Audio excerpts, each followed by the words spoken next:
Yeah. Okay. Well, here we are, and here you are. Welcome to Bloom Talks. I'm Charlie. And Linda Bloom here. Glad to see you. And we are here today to talk about the E word. No, not that E word, a different one. Empathy, which happens to be one of the cornerstones of any great relationship.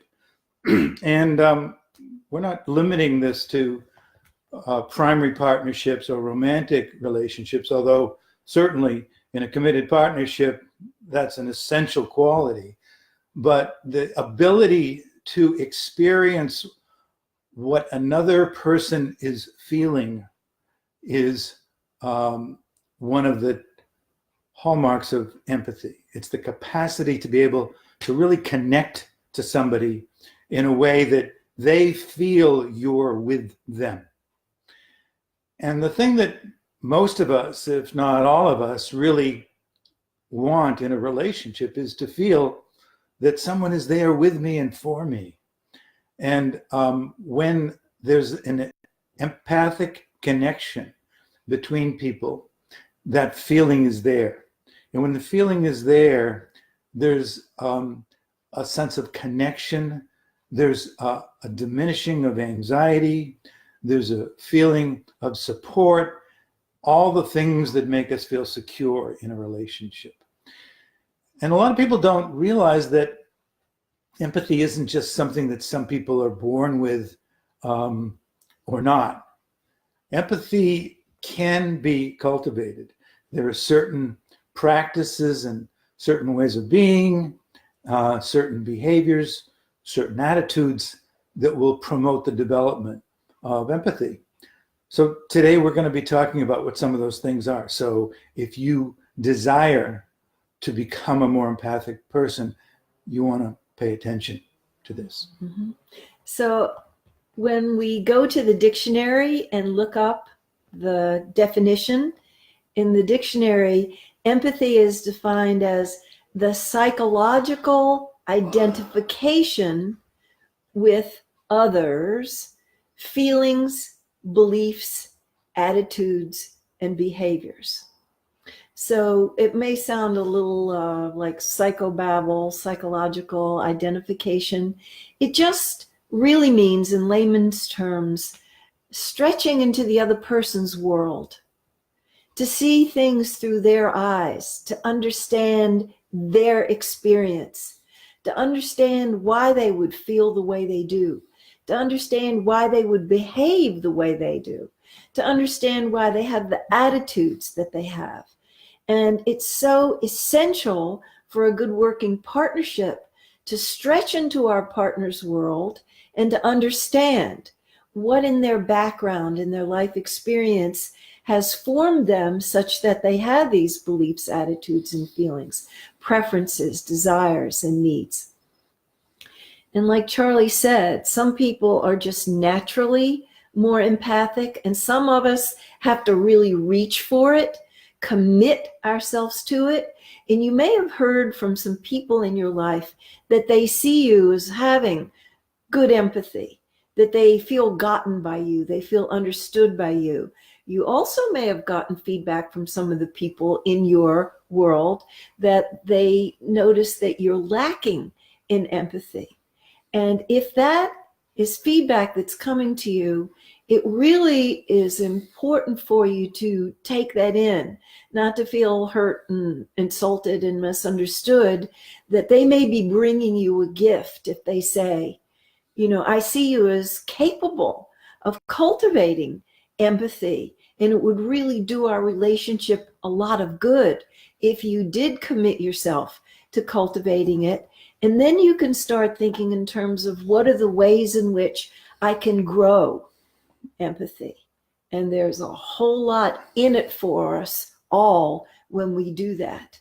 In terms of the harmony, the cooperation, less arguing, and people really get the heart connection, that they feel bonded to us. And that secure bond, it really means a great deal in terms of a committed partnership. lasting and thriving over time. So you may not be getting that specific feedback of, I don't feel like you're being empathic right now. But there may be indicators in the relationship that tell you that there's a lack of adequate attention being paid. There could be some disputes or some difficulties or some differences in which one or both of you is expressing frustration in not feeling really understood, or in the other person not really listening. Like we said earlier, that the feeling that somebody is with me, that I'm with this person, that we are connected, is really what empathy promotes in a relationship. And it really means attending to them, attending to their feelings, to their needs, and giving them your attention. And the word attend really has to do with bringing yourself into someone else's world.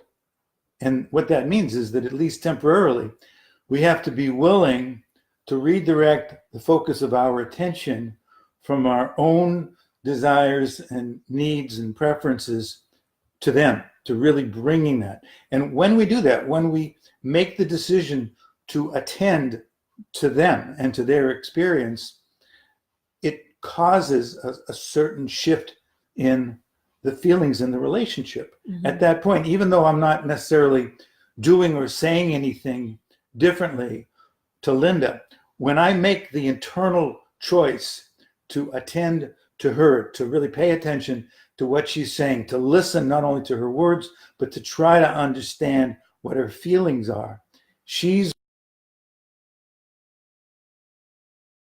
going to respond to it. Her energy is going to become more grounded. She's going to become more secure. She's going to feel more supported. And that has a tremendous impact. So one of the things that really helps to promote empathy is the practice of mindfulness. Mm-hmm. And I know that we talk about this quite a bit in our talks, but mindfulness, there is no magic bullet for relationships.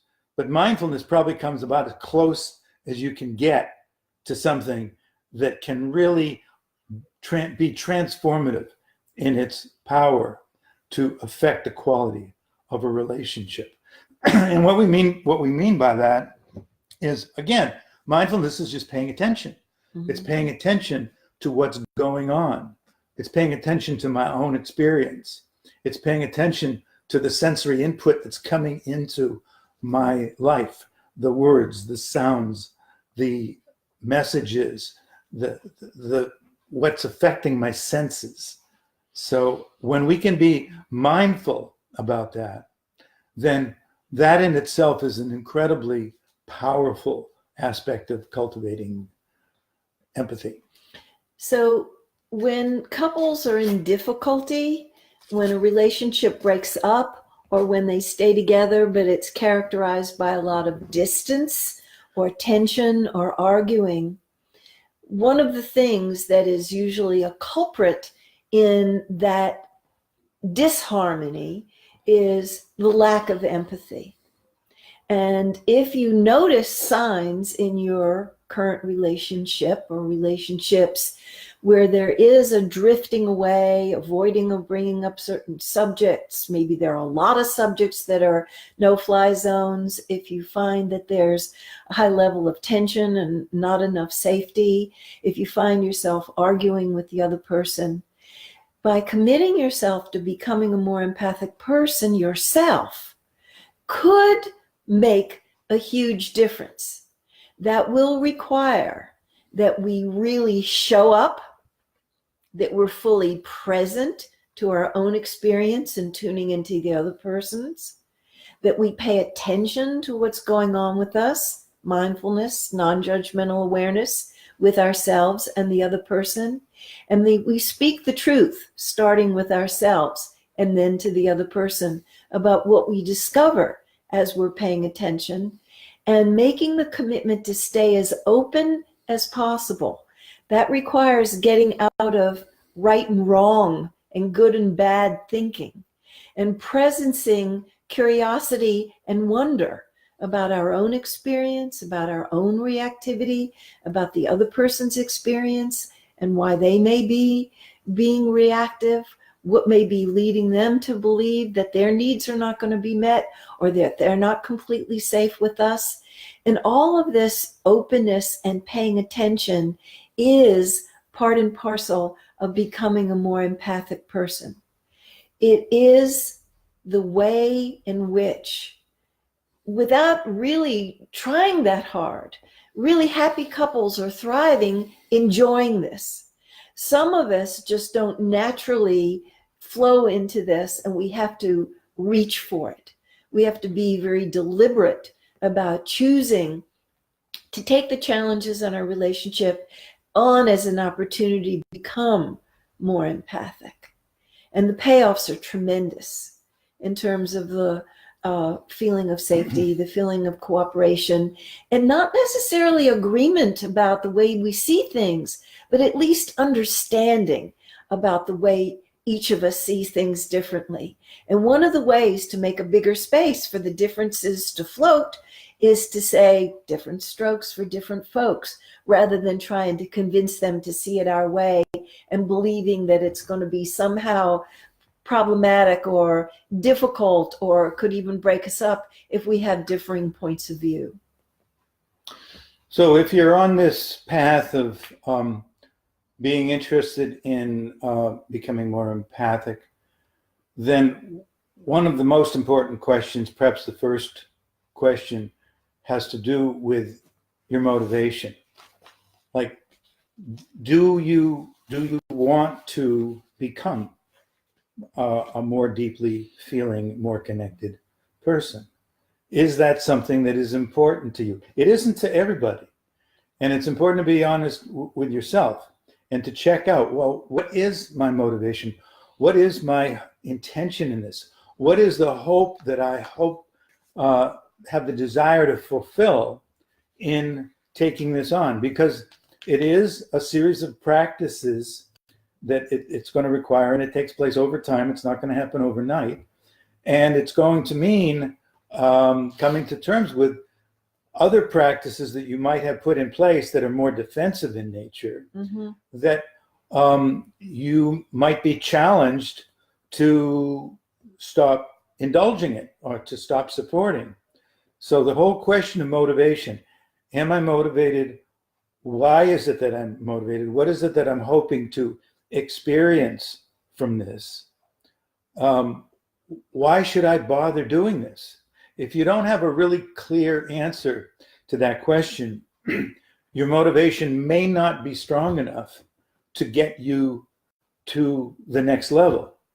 So we're not saying that there's anything wrong with that, and levels of motivation can change. Sometimes the greatest motivator is pain.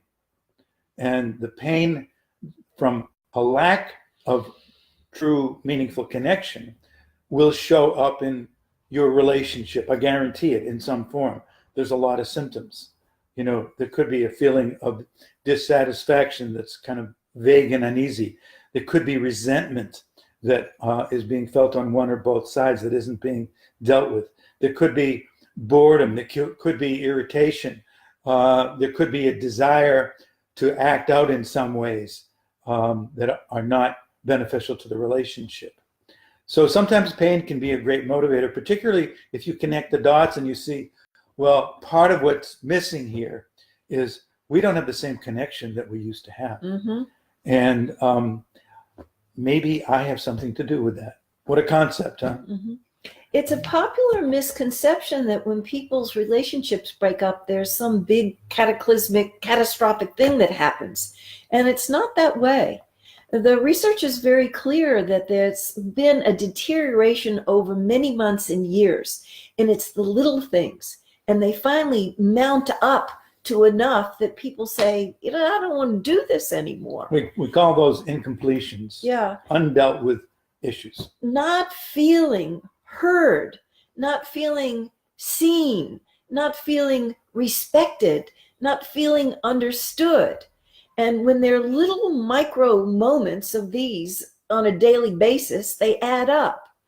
And when we begin to show up and pay attention and really become an expert on our partner and bring that curiosity and wonder, we are present to bring our caring heart to them in a way that shows how much we care. The care may be very deep, the love may be very deep inside, but it needs to be expressed in a way that translates to the other person.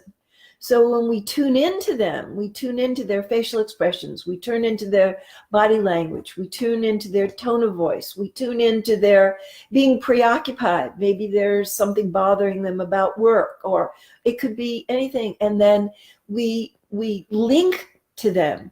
We stretch into their world. We have this sort of vicarious experience. And of course, we can't experience exactly the way they do what they feel, and can't know exactly what their attitudes are. We can't know exactly what their preferences are.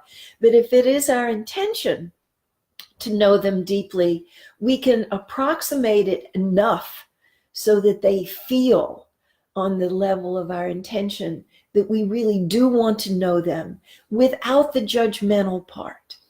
So we can do and say things that will convey to them the feeling that we care.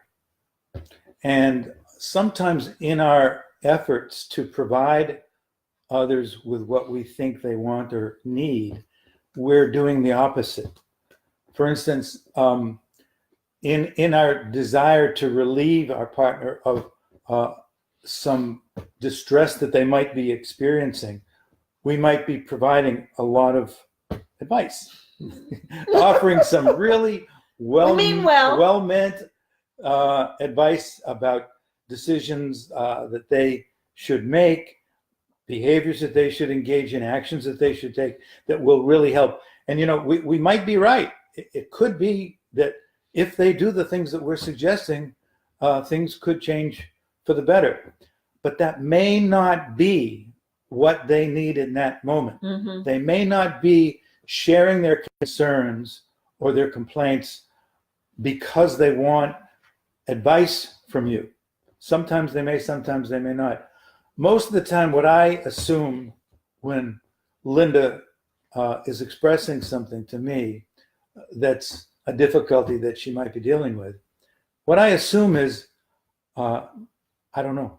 I don't know what she wants, which is the opposite of what I used to believe, which is what I always know what she wants. And furthermore, if she doesn't value my opinion, she's foolish, mm-hmm. because I've got the answer that she's looking for. Well, not only did I not necessarily have the answer, but I wasn't even anywhere near being on base about what she needed from me in that moment. Mm-hmm. Because 9 times out of 10, what she needed was to feel like she wasn't alone, to feel like I cared, to feel like I was with her, to feel like she didn't have to take this on all by herself, to feel understood, to just feel basically like you got my back, Mm-hmm.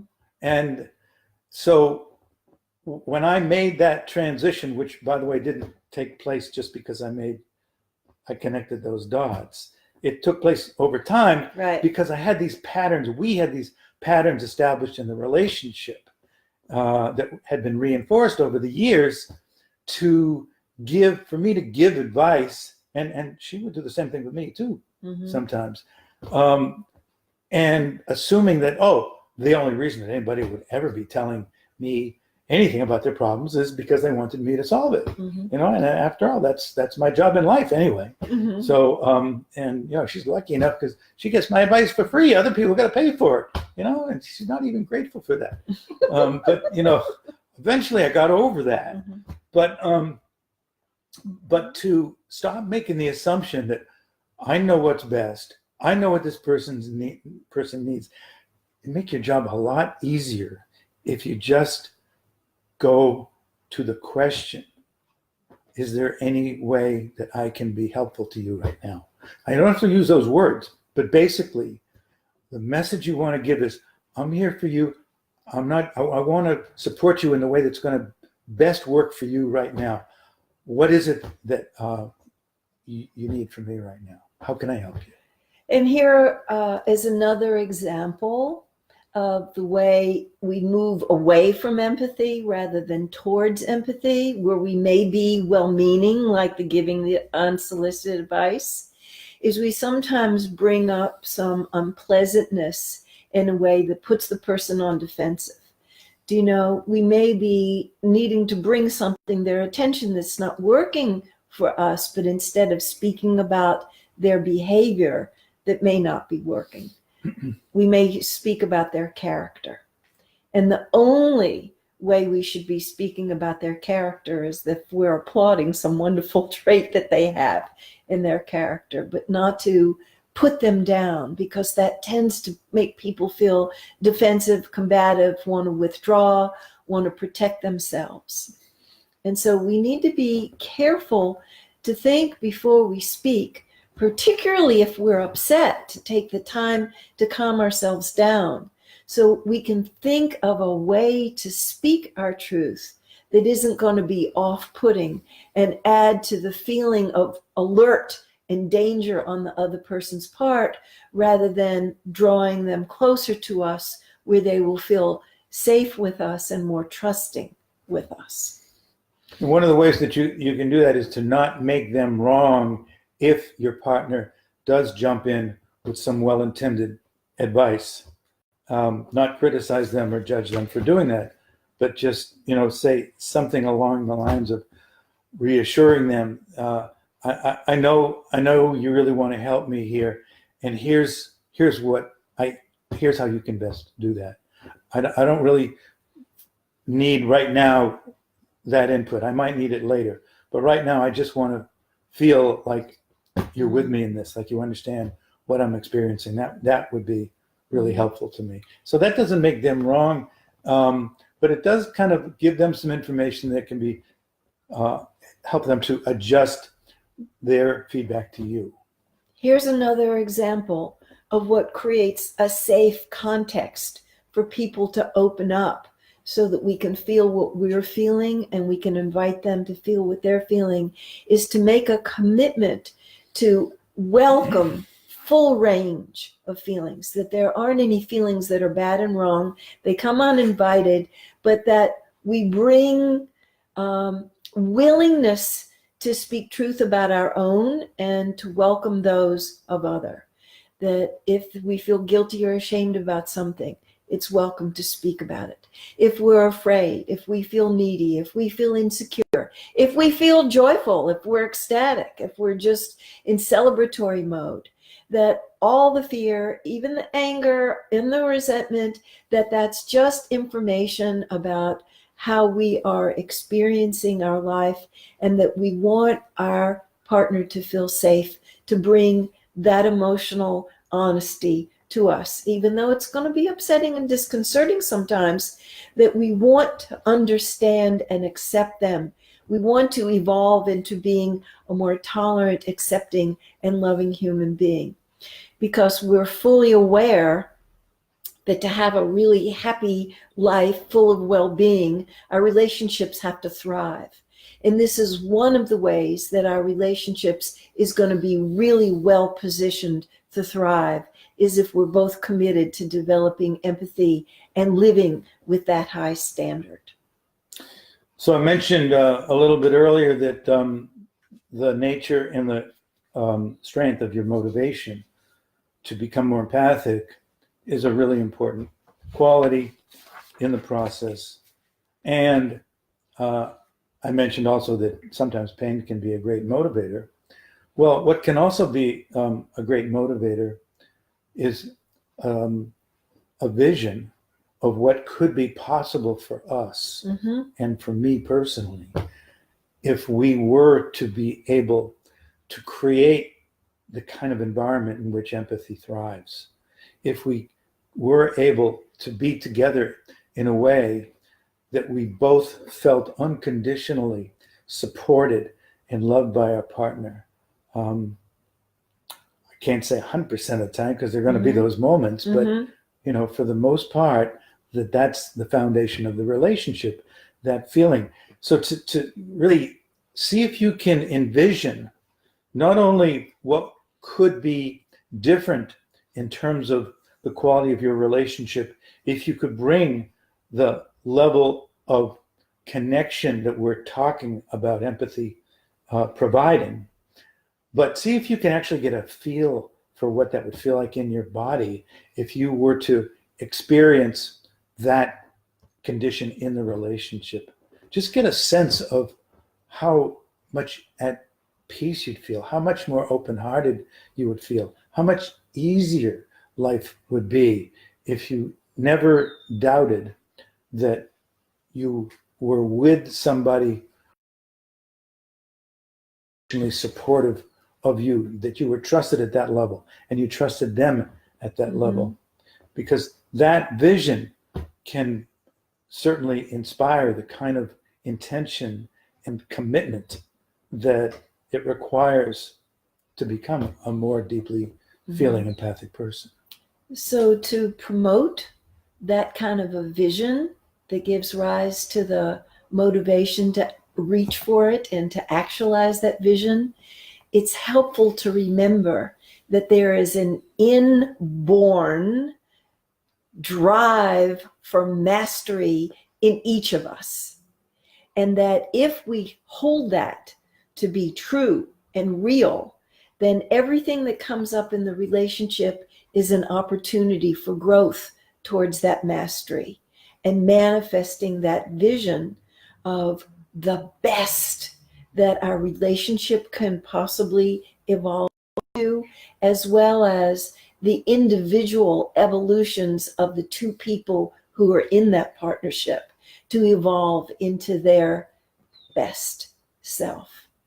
And that's a lot. It's a lofty goal, and it's available for us regular people, us ordinary people can manifest extraordinary relationships. Some work involved, but the payoffs are tremendous. Well, that would probably be a good note to finish up on. Yeah. Next week, we've got a related topic about how to heal trust when it's been broken, because trust isn't a steady ascent, it's up and it's down. And when we see that it's been compromised, how to schlep it back up. And there's some key points about how to do that. So I'll look forward to seeing you next week. Tell your friends to follow us on Facebook Live, and we've enjoyed being with you today. Oh, and I won't be here with Linda. She's on her own next week. So, but I'll be watching. Okay. So I'll see you in 2 weeks.